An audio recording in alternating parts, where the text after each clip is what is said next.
The leaves are falling and back to life feels are kicking in. Think fresh starts, new routines, and jam-packed to-do lists.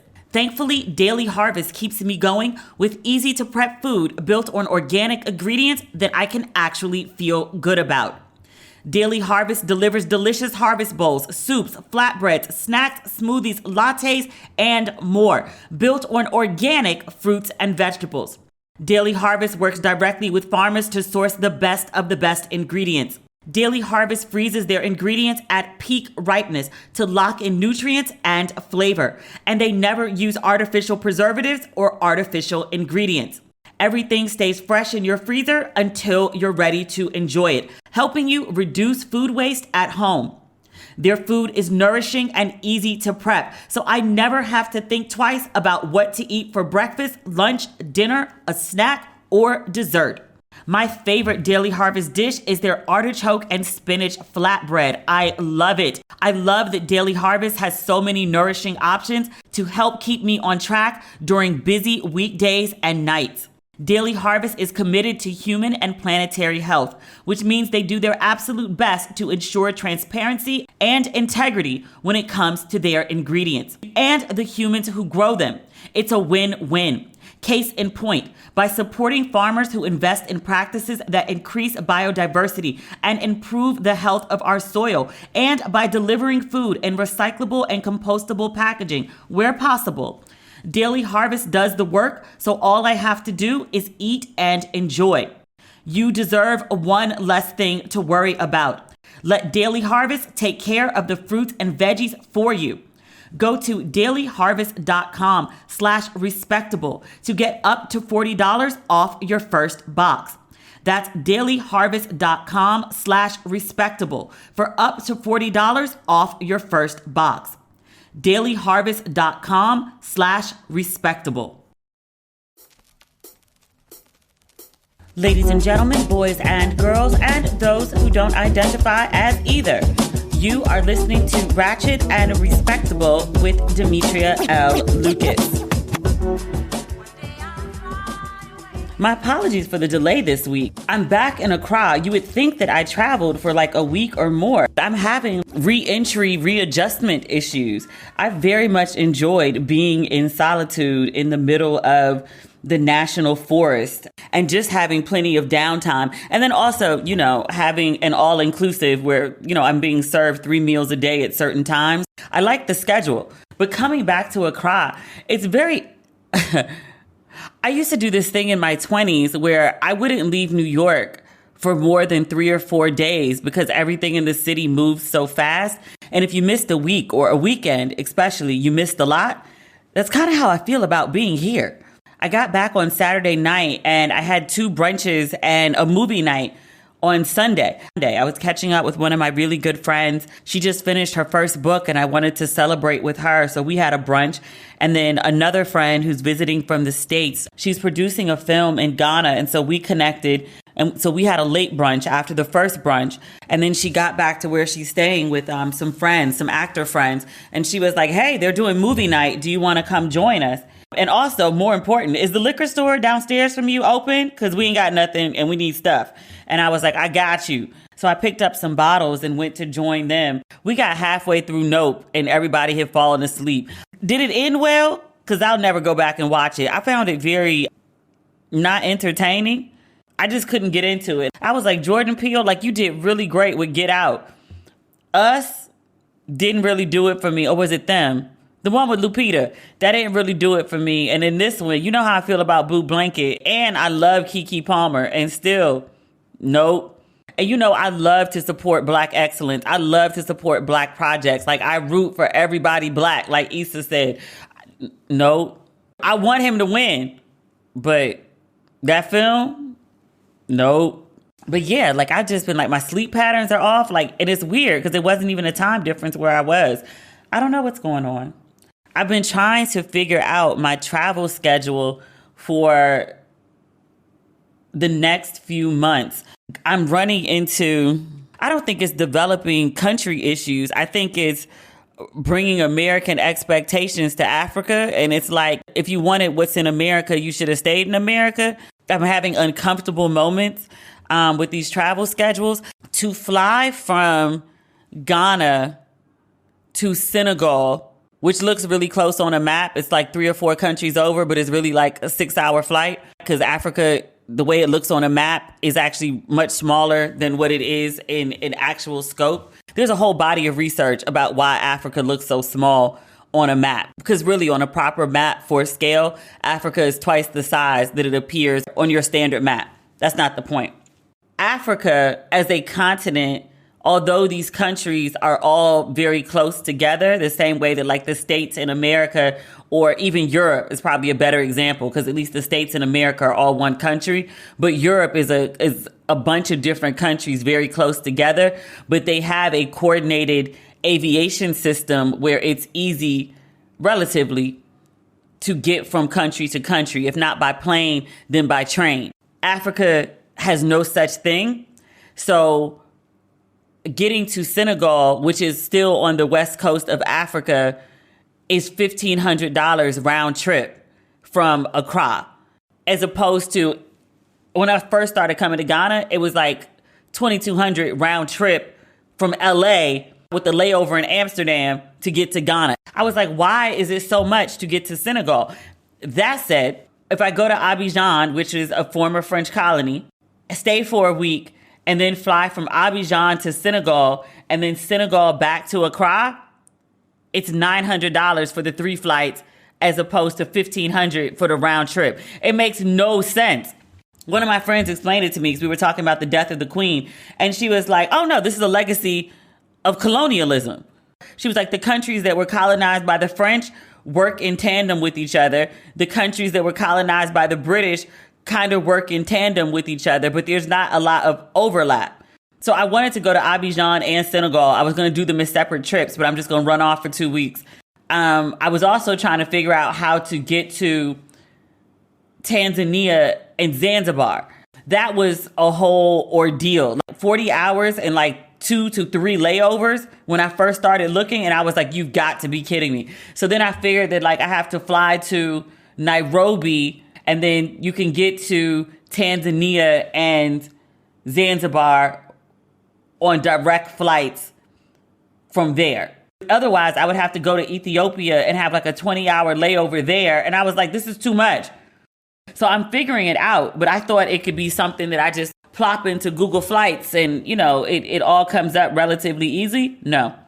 And then there's airlines that exist that don't pop up on Google Flights. When I was trying to book via Google Flights, they wanted to take me from Kenya to Tanzania. They wanted to take me to Ethiopia, which is north of Kenya for like a 12-hour layover, and then take me back down to Tanzania, when literally Kenya and Tanzania are next door to each other. It makes no sense. I was like, what are we doing with Pan-Africanism? Are we still working on that? Like, are we still trying to do like, you know, a united countries of Africa? Because it's still necessary. I just need a governing body to work out aviation. How can I help? I just have to figure out other ways. I have to be creative in my thinking. That's the biggest thing that I've learned in the last month that I've been here. Always have like a plan B and C, and then you just have to expand. There's the easy way to get things done, and then there's the way that they're going to get done, and you just have to figure out like how to get it done. That's it. But other than that, everything is going swimmingly well.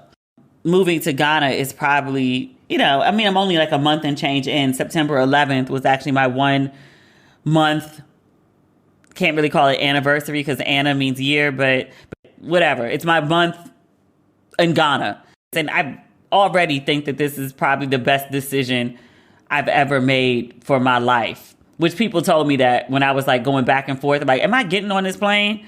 Is this going to happen? Am I actually getting on this plane?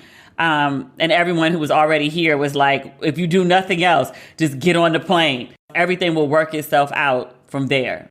And it has. I've been an emotional mess for the last couple, probably years, but more so than usual. I'm about to be dehydrated off of like the good black news that's happening in the world right now. It started with damn Ariel. I want to call her Halle Berry so bad because it just rolls off the tongue. Halle Bailey, little sister to Chloe Bailey, but the Halle Bailey in her own right. I was worried about her for a little bit. Chloe and Halle, they were like a duo. They came as a pair, and Chloe branched off and did her own thing. Chloe has created a name and buzz and image for herself, whether you like it or not. But Chloe has had this astronomical rise where her singles are doing really well. She's performing at all the award shows. Like, she's giving 150% on the stage. And this is nothing that Halle has ever expressed in any way. But I was just a little concerned that Halle was being, I don't know if overlooked is the right word, but left behind. Like, you're part of a pair, and then like you and your sister, not even like your bandmate, but you and your sister go separate ways musically, and then you don't have like a thing. And this Little Mermaid thing has been in the works for a really long time. COVID threw it off for like a good 18 months. But I was a little worried about Halle not having her own thing and getting a little lost in her sister's shadow. And Halle's so incredibly talented. She could sing her ass off too. She has a different image from her sister. It's not as bold per se, but they are both mega, mega talented. So I was just a little worried about Halle. But this trailer for The Little Mermaid dropped. The one Disney released, and then there's a longer version that I think somebody bootlegged, and now it's all over the place.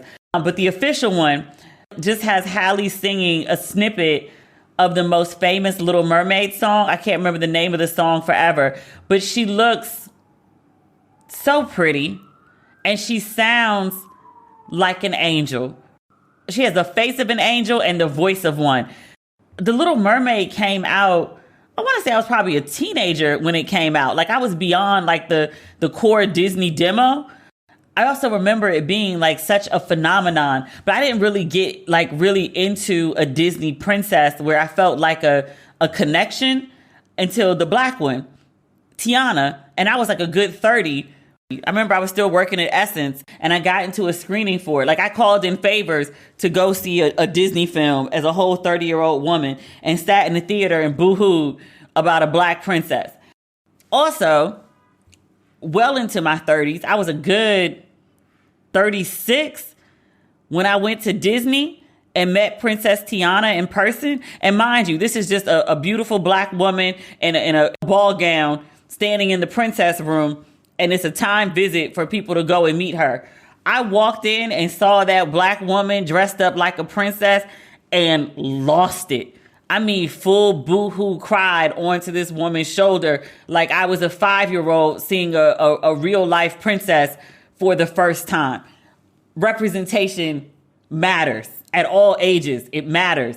And she didn't seem shocked or thrown off or anything by like this grown-ass woman crying on her shoulder. I got the sense that I wasn't the first to do it and probably wouldn't be the last. She wasn't thrown off in the least bit. And I was like, oh yeah, she sees this on a regular basis, like grown-ass women crying over a black Disney princess. I saw the commercial for Halle Bailey as Ariel. I sat on my couch. I'm about to cry again now, just thinking about it. I sat on my couch and cried big, fat tears looking at that commercial because of the representation. I'm a whole 43 years old crying about Halle Bailey and how beautiful she looks and how beautiful she sounds and that she is a Disney princess. That there's this mass market thing and this little black girl, young black woman, because she's like in her early 20s. It moves me. And then I cry every time I see those videos. People have been recording their black daughters watching the Little Mermaid trailer for the first time. And there's been a range of reactions from like black girls being like, she's black. I cried for that because that's exactly what I did. There's another little girl who's probably like 3 or 4. This one's viral too. And she was like, she's brown. She's brown. She's brown.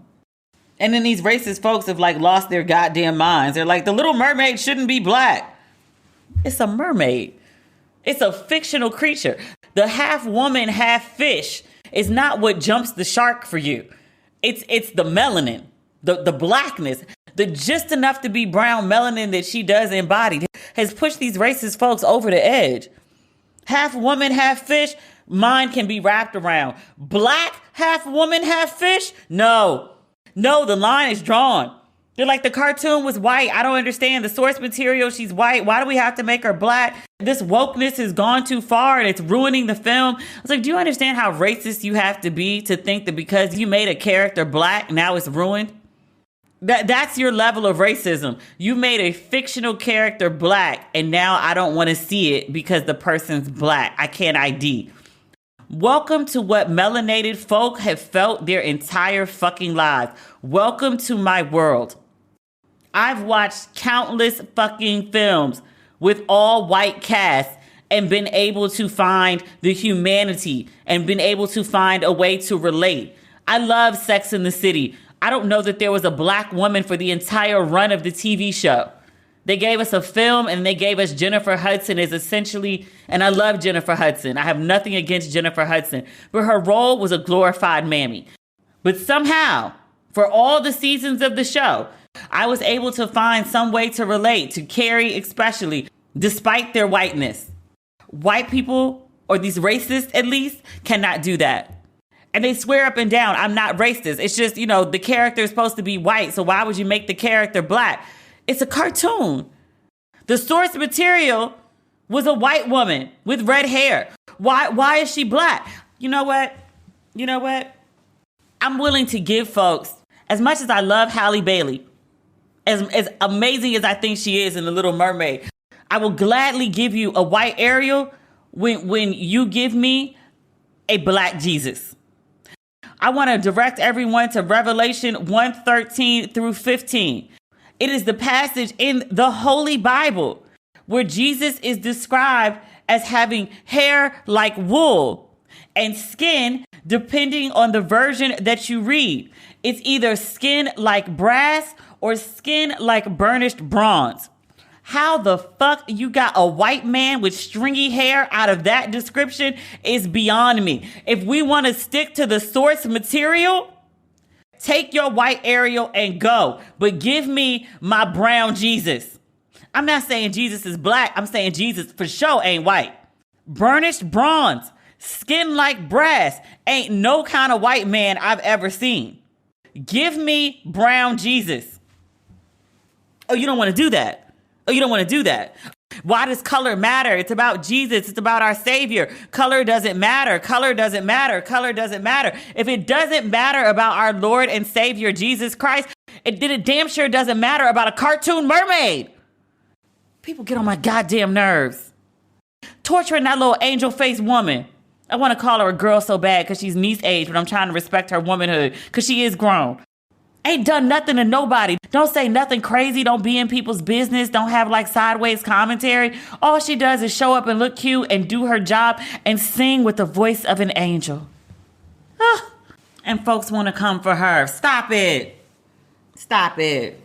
The best time to prepare for growth is before the opportunity arrives, especially for online businesses. Shipstation sets you up for growth by directly integrating with every shopping cart and storefront, so your products are easier to find, easier to manage, and easier to get into the hands of happy customers. Don't wait until you're drowning in orders to find the right shipping solution. Upgrade to Shipstation today. What I love most about Shipstation is that it handles all the shipping for my products in one place. Not having to bounce around from site to site to keep everything in order means that I can focus more on growing my business and exceeding my customers' expectations. Whether you're starting small or scaling up, Shipstation makes ship happen.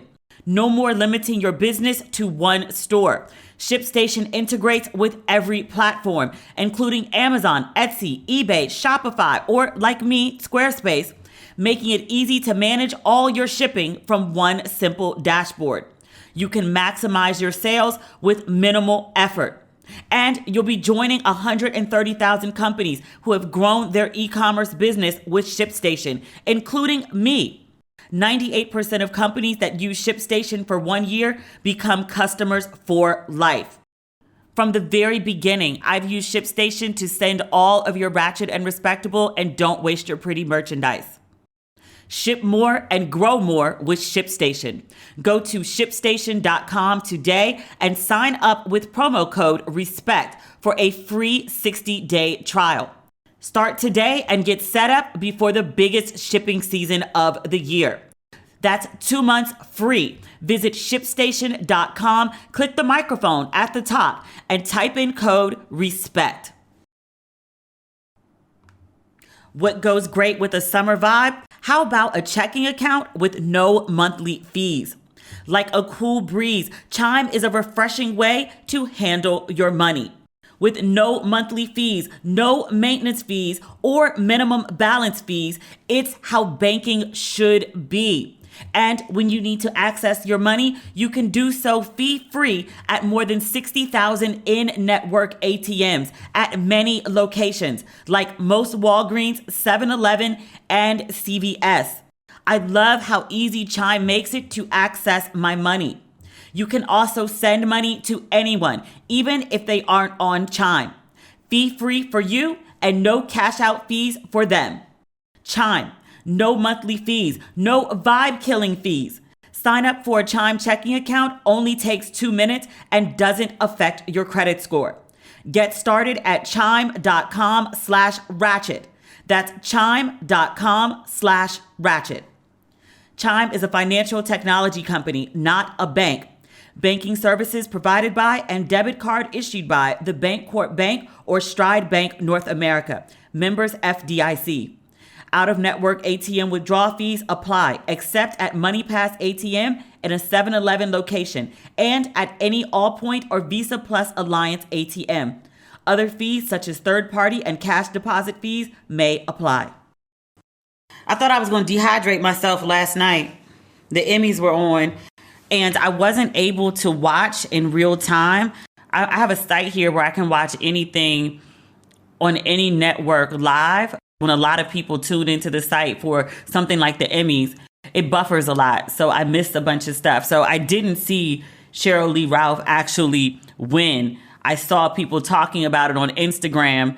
And then I was like, wait, what? What happened? What happened? And then people started sending me clips, which thank you. I lost it. I started following this journey when Sheryl Lee Ralph got the call that she'd been nominated. She was at her house and her kids were at the house with her, and they filmed her receiving the phone call, and they said in the caption that she'd never been nominated for an Emmy. And I was like, wait, Sheryl Lee Ralph doesn't have an Emmy? Sheryl Lee Ralph has been around forever. The resume has quantity and it is of quality. So I knew she was up for one for Abbott Elementary. I saw the interview that Quinta Brunson did. She's the creator of Abbott Elementary. And also He Got Money.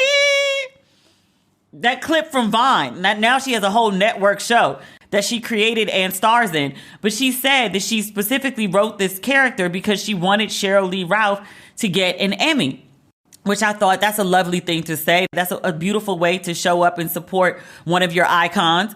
I thought it was talk.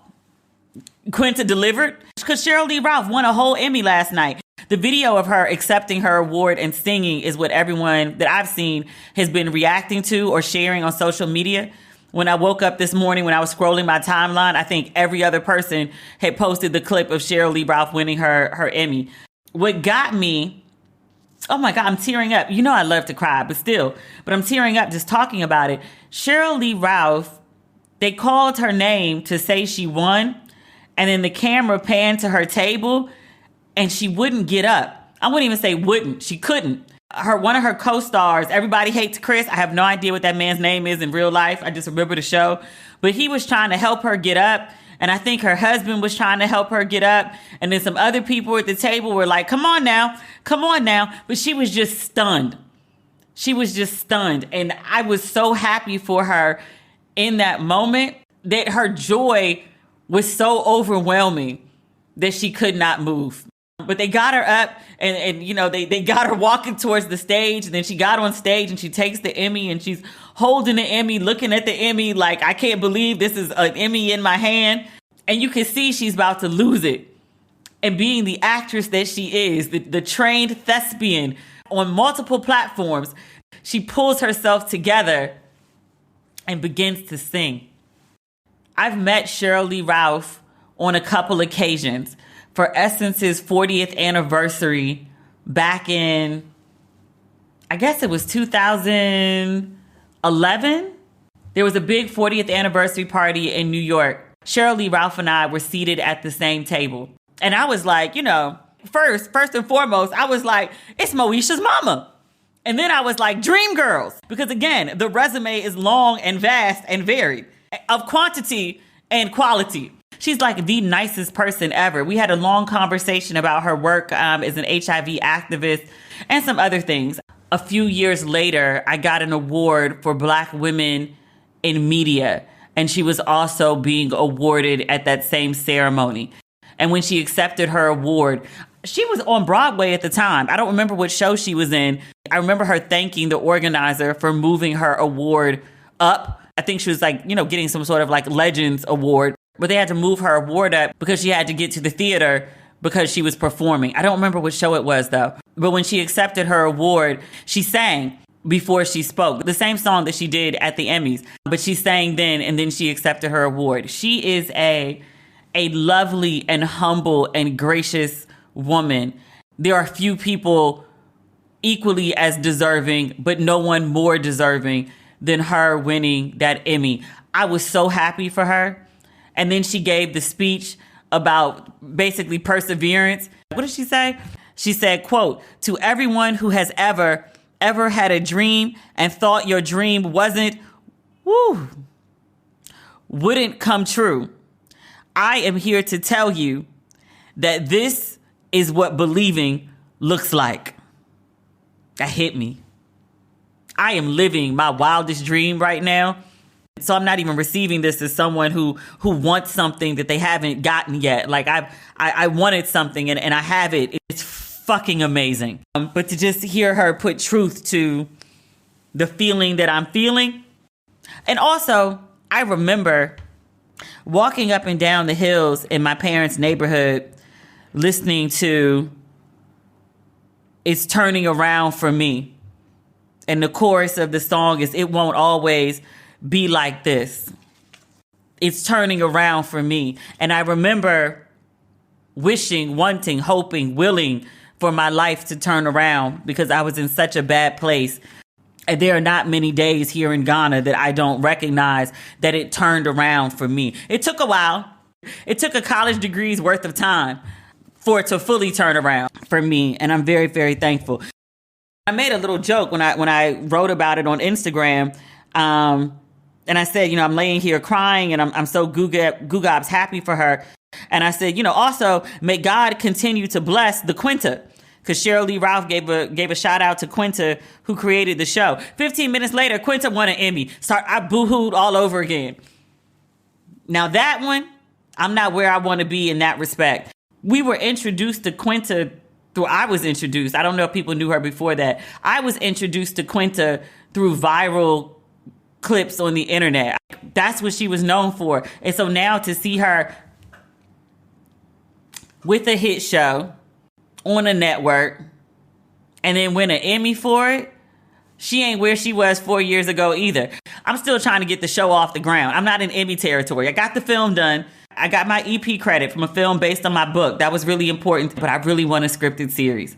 So to see Quinta go from, the girl on Vine, we didn't know her name yet, and then see her get an Emmy and look fabulous while doing it, despite Jimmy Kimmel laying on the goddamn floor. I was like, you don't get up off that goddamn floor and let this Black woman have her moment. But I'm really, really happy for her too. I'm happy for Lizzo. Who else? There was somebody else. Zendaya. This isn't her first Emmy, but I did read she's a Black first. Zendaya joins Bill Cosby as the only Black actors to win multiple Emmys and a leading role in a drama series. Cosby won in 1966, 67, and 68 for I Spy. Zendaya has won back-to-back for Euphoria. Congratulations to her. I have never seen an episode of Euphoria. Everyone talks about how amazing it is. I've never watched it. But I love Zendaya. I want her to win all the things. Continue to win all the things. Also, congratulations. I want to call this man Rothaniel. Technically it's one of his names, Gerard Carmichael. I saw pictures of him on the red carpet. He didn't wear no shirt. He put on some pants and a fur. He was like, "This is Diddy's fur," from some video. And I was like, "Sir, you're an actor. You're a comedian. You're not a rapper. Why are you dressed like a rapper? He did have nice abs, though. I'll give him that. He has been working out. If you're going to walk around shirtless, it's a good idea to also be in the gym. He did achieve that. But he won an Emmy for Rothaniel. So congratulations to Rothaniel. Shit, I'm not calling him Gerard Carmichael. I'm calling him Rothaniel. It's one of his names. It's not wrong. Rothaniel. What else is going on in the world? Oh, last week, in the middle of the podcast, I'm like in the middle of literally the damn forest recording a podcast episode, and the news comes in that Queen Elizabeth II has died after a 70-year reign over Great Britain. I handled it the best that I could in the moment. I was really like, what the fuck? What the fuck? What the fuck? I did have the presence of mind to say at the end of it, like, I may add more commentary as information comes in, especially about the colonialism part. I realized in the 72 hours after Queen Elizabeth died, how very limited my education on world history was and has been. I like to think like, I know a little something. Like, I read a lot. I travel as often as I can. I try to, pay attention to different perspectives. But some shit, like, you just don't know what you don't know. So I had I think, a fairly decent understanding of colonization. I was under the impression at one point that, slavery is by far worse than colonization. Like, you can't compare the two. And someone was like, actually, you can. Because slavery is, I kidnapped you from your house, versus colonization is, I invaded your house. Which one you want? But my understanding of colonization was, and I'm not saying this isn't bad. I'm acknowledging like this is bad. I'm going to name some things that are kind of worse that I was like, what the fuck? My understanding with colonization was white folks moved into other people's countries and robbed them of their resources. There's no reason that Africa, especially the west coast of Africa, shouldn't look like Dubai. There's no reason, especially the west coast of Africa and South Africa too, should not be flooded with money. There's oil, there's gold, there's diamonds, there's whatever metal is used to power cell phones and new cars. There's no reason Africa should not be rolling in dough. The reason they're not, in large part, there's many factors, but the largest part of it is colonialism. You have white folks come in here and take the lion's share of the resources and offer you pennies in exchange. I was reading about the crown jewels. I don't remember the name of the diamond, but it's worth $400 million. It was broken into different pieces and spread apart through Queen Elizabeth's crown collection. But there's a diamond that's worth $400 million. Do you know what that could do for South Africa's economy? Just that one diamond. What if Africa controlled its oil? What if Africa controlled its diamond mines? What if Africa controlled its gold? Or whatever this metal is that's powering all the cars and cell phones? What if Africa controlled all that? It'd be Wakanda or Dubai. But it's not. Because you have places like Great Britain that came in and robbed people of their shit. Not just of their resources, but also of their culture. One of the reasons I can move to Ghana and frolic so easily is because they speak English. This ain't the original language of this country. The beginning of this episode, I'm talking about, I want to go to Kenya, and then I want to go to Tanzania, and then I want to go to Zanzibar. They all speak English. Want to know why? Same reason. Because they were also colonized by the British. It's a lot of places that were. Somebody put together a map of all the places that were still colonized by the British during Queen Elizabeth's rule. It was like a list of at least 50 places. I was like, are you kidding me? A bunch of places got their independence in my lifetime. We're talking about like 1986. People were still getting out from under British rule. I had that understanding of colonization. I was thinking of it as culture and resources. Queen Elizabeth dies. Twitter. Somebody referred to it as seasoned food Twitter and also leg washing Twitter. So Twitter of melanin, essentially. We're dragging the fuck out of Queen Elizabeth. Like, glad she was dead. And getting Real History Channel with dates and facts of atrocities committed by the British Empire. Did she actually do all of these things? Was she signing bills? No. Did she denounce any of the shit? No. Did she apologize for any of the shit? No. Did she continue to enjoy the trillions of wealth that were gained by robbing and raping these other countries of their resources? Did she give the money back? No. Did she spend it? Yes. Did she stunt them jewels? Absolutely. I'm thinking that's what colonialism is. Oh, an Irish Twitter. They don't season their food and they may or may not wash their legs, but they drag the fuck out of the queen. I was like, why the Irish people so mad? I saw a stadium full of Irish people singing Lizzie's in a Box, celebrating the death of the queen. Instead of being like, these people have no souls. How could they say these things about a woman that just died? What they mad about? I just know from being black, when groups of people get mad about something, when everybody's outraged and really pissed off, some crazy shit happened. I don't know the full details of what happened in Ireland. I realized in the 72 hours after the queen died, my understanding of world history is terrible, and I need to go read some more books or at least watch some documentaries. But I was like, what the Irish so mad about? One of the things, I'd heard about the potato famine in Ireland and how there was just no food. My understanding of the potato famine in Ireland was that it was an environmental issue. I'm learning reading fucking Twitter and then having to cross Google everything because I'm like, nah, that couldn't have happened. You know, England exported food from Ireland during the potato famine. There wasn't a lack of food. There was enough food to feed starving people. England was exporting food from starving people during the famine. You killed them people. That's just the tip of the iceberg. No wonder thousands of people in a stadium celebrating your death. That's not the only time. There was another famine in India. I knew about that too. I thought it was the same thing. I thought this was an environmental issue. There was food in India. They could have fed all them people. They let them starve. It's not even like, oh, there's no food and we're not sending food, so you figure it out. There was food in India. They exported the food, made them people starve. How you take food out of a country of starving people? That's unconscionable. That's immoral. That's unethical. But that's what they did. 72 hours after the queen died. I never heard this shit before in my life. I'm reading about concentration camps in Kenya.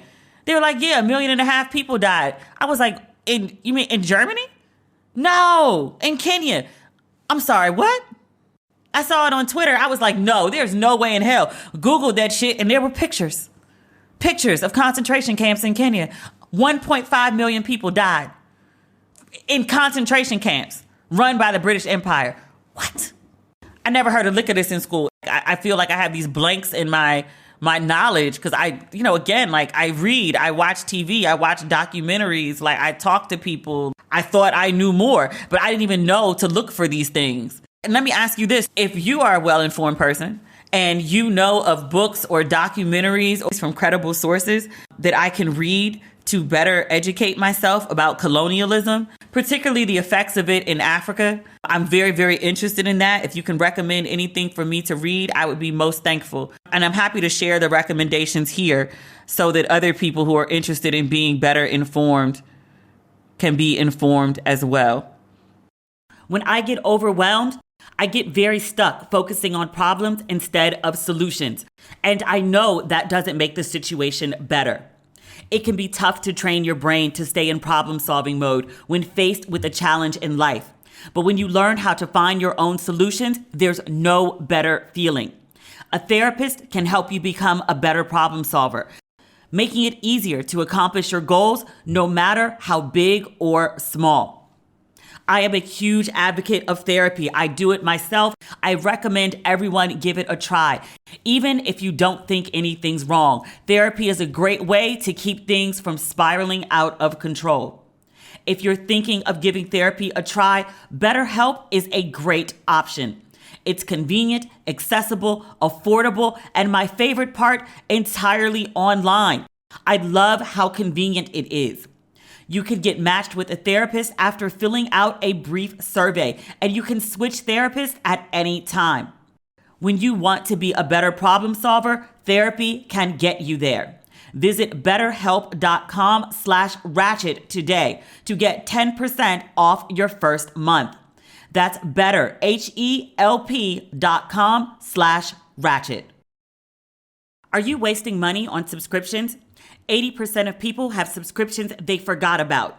Maybe for you, it's an unused Amazon Prime account or a Hulu account that never gets streamed. There's this great app I use that helps me track all my expenses. And because of it, I no longer waste money on subscriptions I don't even use. You might have heard of it. It's called Rocket Money, formerly known as Truebill.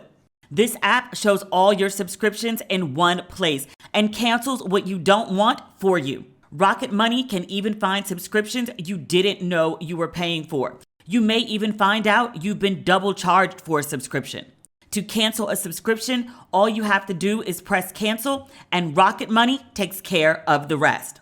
I love how easy Rocket Money makes it for me to save money. Cancel unnecessary subscriptions with Rocket Money today. Go to rocketmoney.com/ratchet. Seriously, it could save you hundreds per year. That's rocketmoney.com/ratchet. Last but not least, I want to talk about two really good shows. When I got back from Safari, I watched probably like 10 hours worth of TV in one night. I wanted to catch up on the new episode of Queen Sugar, which it didn't hold my attention. And it was weird because remember last episode, we talked about the actress who plays Charlie and how she put up this Instagram post about how she didn't participate in season 7, the final season of Queen Sugar. And then I read a piece from Variety that was like, yeah, Charlie appears via FaceTime and she's mentioned, but she's not in the series. And I was like, what is this show going to be without Charlie? She's a very necessary element. So I watched the first episode. One, Charlie's in it. And I was like, wait, I thought you weren't in it. But there you are on screen in it. Even though Variety said you weren't in it, and even though you said you weren't in it, but now you're in it? It was very brief, but she's on the screen nonetheless. The other part, it wasn't that good. And I love Queen Sugar. I really enjoyed the show, but this new episode, like I kept doing other things. Like I got up and started cleaning my kitchen because it just wasn't holding my attention. This is ungood. This is very ungood. I don't think they're going to GOT the last season, but I'm like, what do you do? How do you make it work when one of the main characters, one of the more likable characters from your show is now gone in the final season? Like, how do you wrap that up in a bow? Like the things that are going on with Ralph Angel and Darla and Nova and this new boo and Vi and Hollywood and even the new baby. Although that new baby is absolutely gorgeous. That is a gorgeous baby. But I didn't care. I also, and I know I've said this a million times, like I'm not supposed to be watching it because Mike Tyson doesn't approve of it. But Mike on Hulu, Trevante is killing that role. Oh my God, he is killing it. But more important, I think there's 2 more episodes of it left. Hulu airs it. I don't even know what night it comes on because I just watched it on my bootleg site. They release 2 episodes at a time on Hulu. So I think this was 5 and 6 that aired most recently. Number 5 was about Desiree Washington. If you remember that story, it was the young woman who accused Mike Tyson of raping her when she was an 18-year-old beauty pageant contestant. 18. He was still young too. He might have been 25, 26 at the time. But up until this episode, Mike Tyson's story has largely been told from Mike Tyson's perspective. But this specific episode tells the story from the perspective of the rape survivor.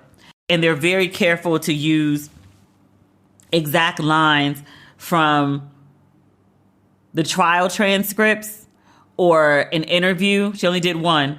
I might have been like 11, 12, 13 at the time that happened. And so I didn't fully grasp the story. I remember at the time being at the salon with my mother and other women getting their beauty services and them talking about Desiree and none of them, my mom included, being on her side. And the idea was, well, what was she doing going up to his room at 2 a.m.? And then it was, he couldn't have raped her because Black men don't have sex with women on their periods. I also remember just the general conversation about the trial. And I don't remember the details, but watching the show, it brought a lot of it back about how people used to talk about Mike Tyson like he was this black brute stereotype. He was dumb. He was this monster. He was ferocious. He was angry. He was an animal. And even watching the depiction of the trial his own defense lawyer isn't even really denying that Tyson raped Desiree. His defense is, well, everyone knows who Mike Tyson is and that he's, a brute. And so what did she expect? It's not even like, well, no, he didn't do it and he would never because he's not that kind of guy. It's no, he's a brute and he's vile and he's a monster and he has no self-control and she should have known. And so it's on her for going up to his room and for getting raped. And then there's a scene with Louis Farrakhan defending Mike Tyson using almost the exact same language. And it sounds almost like, when I watched the scene, I was taking notes and I scribbled, Louis Farrakhan is the original Kevin Samuels. All the language is the same. All that shit Kevin Samuels said, almost direct quotes of how Louis Farrakhan spoke about Desiree Washington during the Mike Tyson rape trial. Everything was her fault. It was very much like she was a gold digger. Why would she go to his room? It was never like, why would he rape her? The idea that an 18-year-old girl who just graduated from high school is some gold-digging mastermind setting out to take advantage of the heavyweight champion of the world. It's like, oh, she's a gold digger. But it was every excuse in the book to justify him raping her.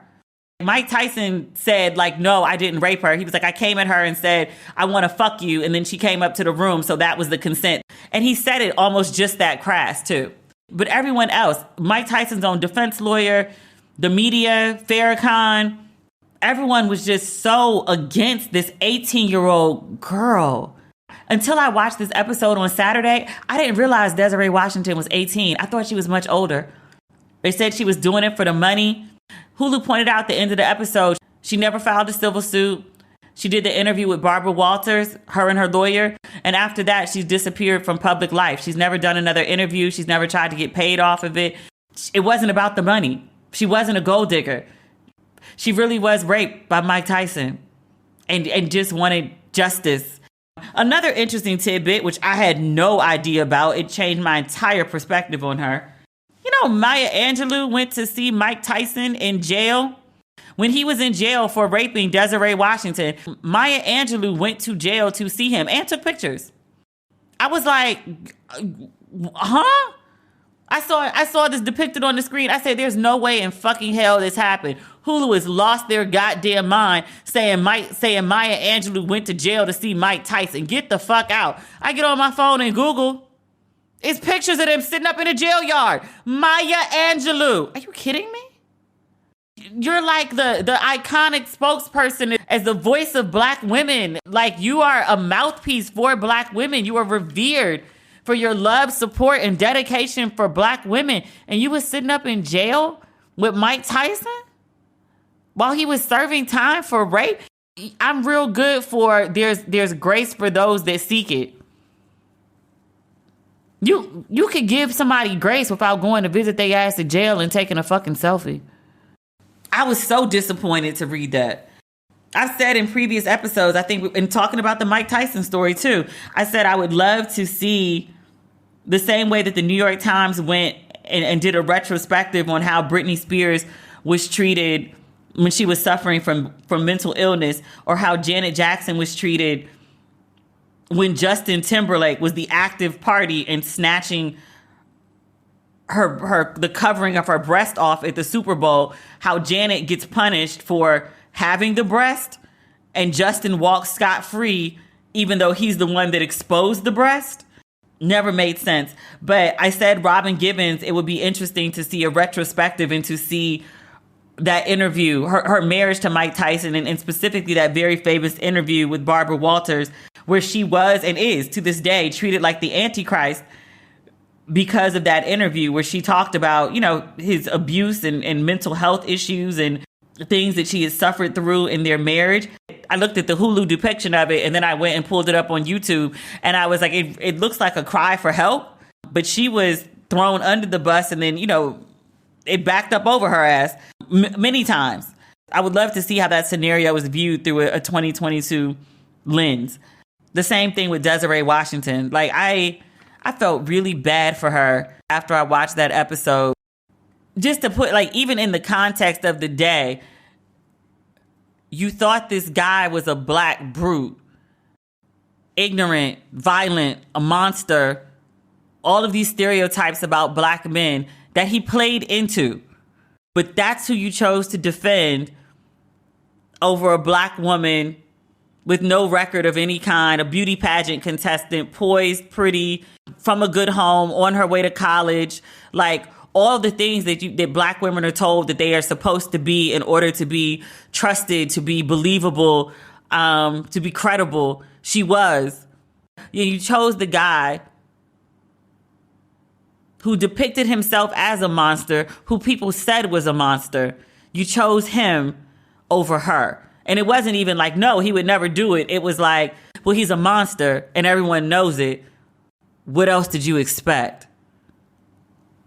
Ugh. I feel really bad for her. I also felt really bad for her on some...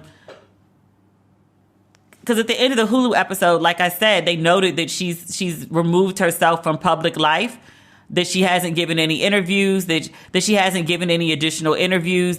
I wondered how she felt and if she was okay with this story being brought up again, like 25, 30 years later? Like, you try to move on from something. I said the same thing about Robin Givens. Like, something happens, there's an event in your life. This happens. She was raped when she was 18. Robin Givens was with Mike Tyson when she was, 21, 22, 23? She's like 50-something now. And this story just will not go away. It follows her for life. That sucks. That really sucks. I feel really bad for both of them.